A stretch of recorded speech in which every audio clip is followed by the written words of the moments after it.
Hello students. आज हम देखेंगे नातेदारी अध्ययन का महत्व। नातेदारी का जो हमारा टॉपिक चल रहा है उसी को हम आगे बढ़ाते हुए आज देखते हैं कि भारत में नातेदारी अध्ययन का महत्व क्या है। भारतीय समाजों में सामाजिक संगठन के विभिन्न विभिन्न आधार नातेदारी को निर्धारित करते हैं। समाज को सामाजिक संरचना के विभिन्न घटक एकाकी परिवार हो, संयुक्त परिवार हो, वंश समूह, गोत्र समूह, उपजाति, जाति व्यवस्था, ये सब नातेदारी द्वारा निर्धारित होते हैं। साथ ही इनकी जो संरचना के तत्व होते हैं वो विवाह संबंध, रक्त संबंध, गोत्र संबंध जो नातेदारी का आधार होता है। नातेदारी की जो रीतियाँ होती हैं वो ये बताती हैं कि विवाह का संबंध किन किन के बीच में स्थापित हो सकता है। इसी प्रकार रक्त संबंध जैविक होते हैं परंतु समाज द्वारा मान्यता प्राप्त होते हैं। अगर मान्यता प्राप्त हैं तो वो नातेदारी व्यवस्था यह स्पष्ट करती है कि ये सही हैं या सही नहीं है। मुरडॉक ने अपनी पुस्तक सोशल स्ट्रक्चर में विश्व के विभिन्न समाजों में से निदर्शन द्वारा प्राप्त 250 समाजों का अध्ययन किया है। इसमें उन्होंने नातेदारी के विभिन्न तत्वों का इतिहास और वर्तमान में उनकी क्या स्थिति है उस पर बात की है। साथ ही इन्होंने सांख्यिकी पद्धति का प्रयोग किया है ताकि निष्कर्ष और अधिक सार्थक हों और उनकी जांच की जा सके।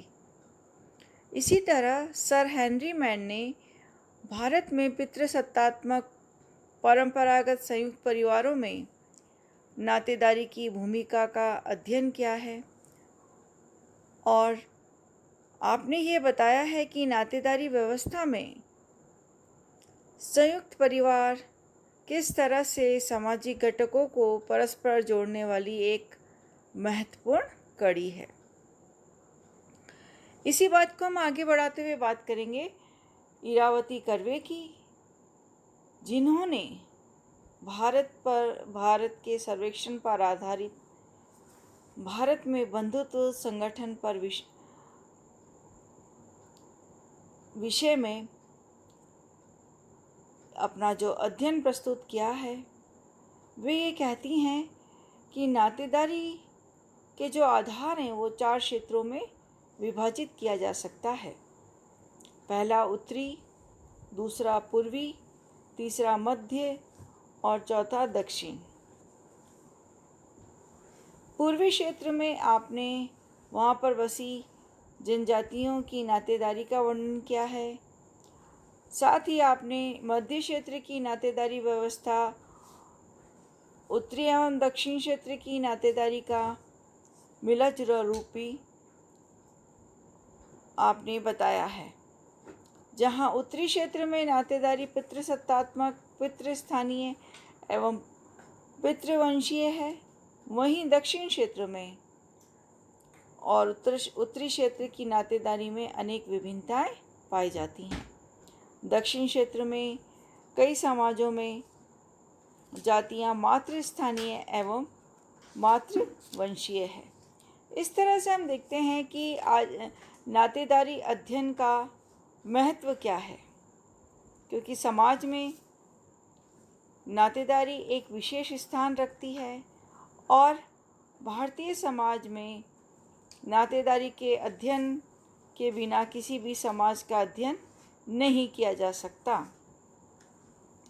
नेल्सन ग्रेबर ने अपनी editing book reading in kinship में नातेदारी के जो अध्ययन के महत्व पर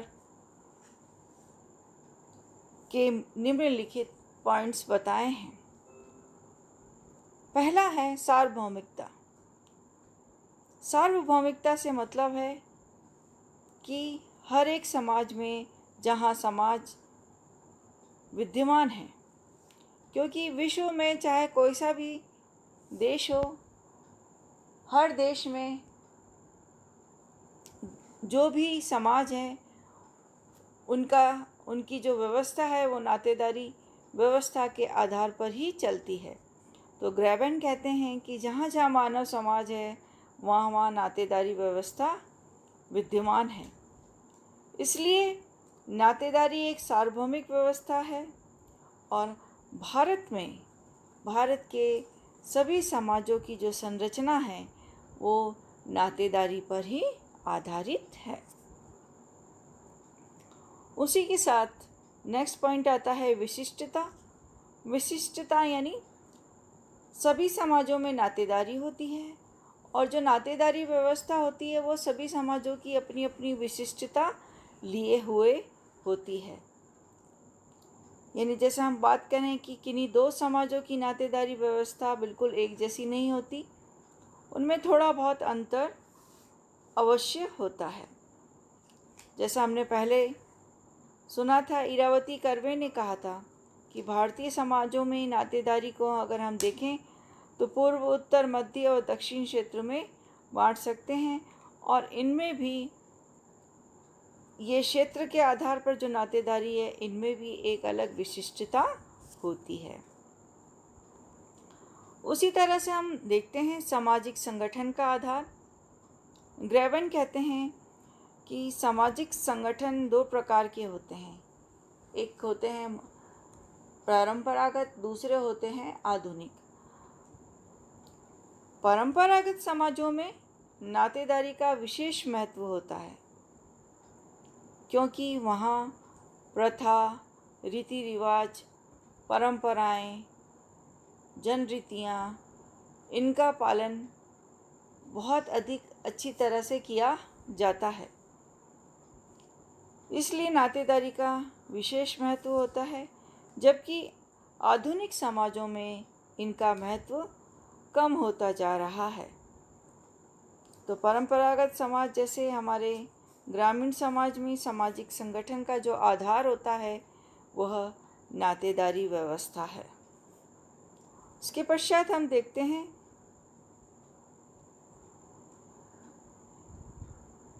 कि यह एक सरलतम व्यवस्था है। सरलतम व्यवस्था इसलिए सामाजिक संगठन के आधार में ये एक सरलतम व्यवस्था है क्योंकि सामाजिक संगठन की विभिन्नताएं व्यवस्थाओं में नातेदारी की व्यवस्था को सरलतम रूप देती हैं, जिससे हम इसको अच्छी तरह से समझना और व्यवस्था करना सरल हो जाता है। उसके पश्चात हम देखते हैं आकर्षण। आकर्षण से मतलब है कि नातेदारी व्यवस्था जटिल समाजों की तुलना में आदिम एवं ग्रामीण समाजों में अत्यंत महत्वपूर्ण और साथ ही सर्वव्यापी और मौलिक विशेषताएं होने के कारण इसके अध्ययन की ओर ग्रामीण मानवशास्त्रियों एवं समाजशास्त्रियों का ध्यान आकर्षित हुआ है, क्योंकि जो नातेदारी व्यवस्था है उसमें इस तरह की व्यवस्थाएं हैं जिसे जानने के लिए हर समय मानवशास्त्री उत्सुक रहते हैं कि कौन सी व्यवस्था, किस तरह की व्यवस्था है जो इन समाजों में पाई जाती है। जैसे विलिंग सहोदर विवाह है, परिहार संबंध है, ये सब चीज़ें हैं जो आकर्षित करती हैं नातेदारी व्यवस्था के अध्ययन के लिए। उसके पश्चात हम देखते हैं यह एक नूतन विषय है। नूतन विषय इसलिए है क्योंकि इससे पहले जो हम समाजशास्त्री थे उन्होंने समाज के विभिन्न पहलुओं का अध्ययन किया था, लेकिन नातेदारी की ओर उनका ध्यान नहीं गया था। इसलिए नेल्सन ग्रेवन कहते हैं कि यह एक नवीन और अछूता इसलिए है क्योंकि यह वैज्ञानिकों के लिए एक आकर्षण का विषय है। इस तरह से हम देखते हैं कि नातेदारी का अध्ययन क्या है और इसका महत्व क्या है। धन्यवाद।